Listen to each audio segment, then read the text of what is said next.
오늘 제가 여러분에게 소개시켜 드릴 지식은 2023년도 트렌드에 대한 것입니다. 저는 책을 고를 때 항상 책 제목과 목차를 보고 고르고 있는데요. 사실 중요한 내용은 목차에 다 들어있다고 생각하거든요. 그래서 오늘은 2023년 트렌드 코리아라는 책의 내용으로 여러분께 전달해 드리도록 하겠습니다. 저자는 김난도 교수인데 매년 이 주제로 책을 써오고 계시죠. 2023년을 정의하는 한 단어로 저자는 레빗 점프라고 책에서 소개를 하고 있습니다.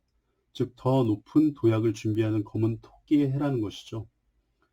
지금 우리는 세계와의 종말, 갈등과 분열, 그리고 전쟁, 수십 년간 이어져온 평화 공존의 시대는 막을 내리고 엄청난 위기감 속에서 다가올 미래를 두려워하고 있습니다. 자산시장 및 증시의 버블 붕괴는 마치 2008년 글로벌 경제 위기의 데자뷰를 보는 듯하고, 최근에는 제2의 외환위기 경고도 들려오고 있죠.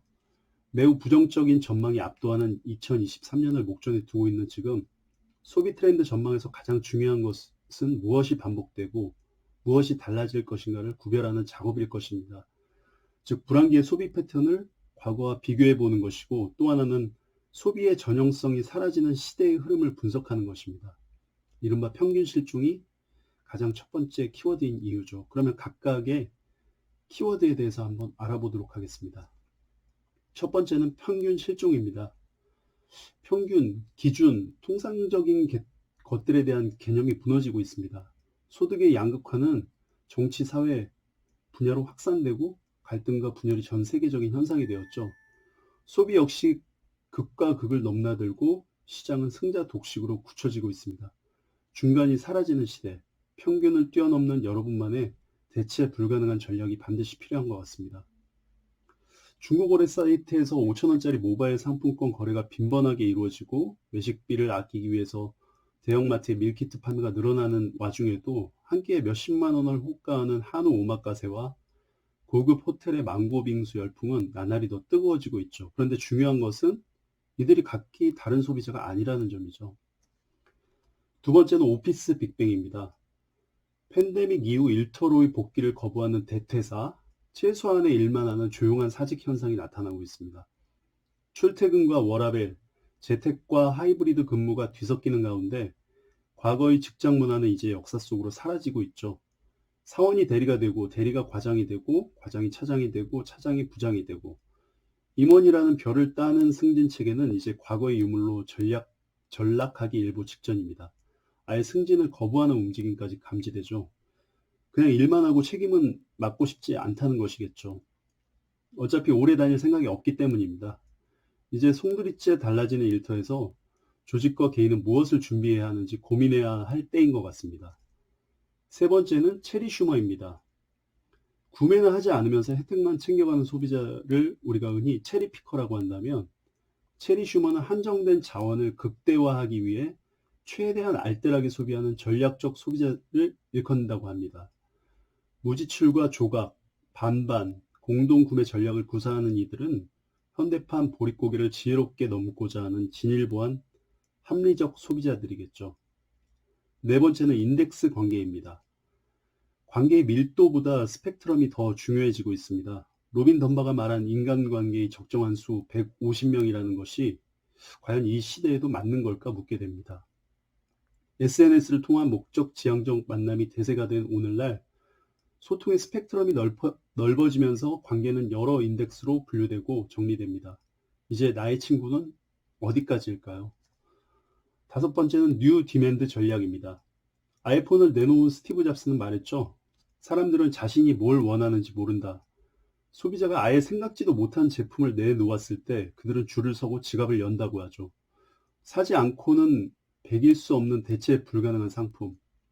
지금껏 써왔지만 더 새롭고 매력적인 상품, 결제 방식이 유연한 상품 등 다채로운 뉴 디맨드 전략이 필요한 때라고 합니다. 여섯 번째는 디깅 모멘텀입니다. 파고 파고 또 파고 끝까지 파고 들어가 행복한 과몰입을 즐기는 사람들, 디깅러의 세상이 오고 있네요. 자신의 열정과 돈, 시간을 아낌없이 투자하는 이들은 과거 오타쿠하고는 다르게 현실 도피적이지 않으면서 덕후와 팬슈머보다 조금 더 진일보한 사람들이죠. 일곱 번째는 알파 세대가 온다입니다. 2010년 이후에 태어난 진짜 신세대, 알파 세대가 떠오르고 있습니다.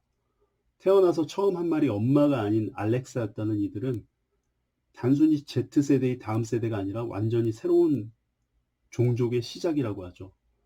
100% 디지털 원주민이자 벌써부터 세상을 놀라게 하는 알파 세대. 그들의 미래가 곧 우리의 미래가 아닐까 싶습니다. 8번째는 선제적 대응 기술입니다. 지금 기분에 맞는 노래가 뭐가 있을까? 실내가 좀 어두운데 밝으면 좋겠어. 냉장고에 남은 우유가 있던가? 살면서 마주하게 되는 이 모든 순간에 요구하기 전에 미리 알아서 배려해주는 기술이 나오고 있습니다. 이른바 선제적 대응 기술이죠. 삶의 각종 편의를 넘어서 사회적 약자를 돕고 사고를 미리 예방하는 차원에서도 매우 중요한 기술이라고 생각합니다. 9번째는 공간력입니다. 멋지다고 소문이 난 공간은 어디에 있든 늘 사람들로 붐비죠. 실제 공간은 단지 온라인의 상대 개념이 아니라 우리 삶의 근본적인 토대이자 터전입니다. 아무리 정겨운 가상 공간이라도 실제를 이길 수 없는 것이죠. 소매의 종말이 언급되는 시기지만 매력적인 컨셉과 테마를 갖추고 비일상성을 제공하는 공간력은 리테일 쪽에 아마 최고의 무기가 되지 않을까요? 마지막으로 네버랜드 신드롬입니다. 요즘 어른 되기를 한껏 늦추는 사람들이 늘어나고 있죠.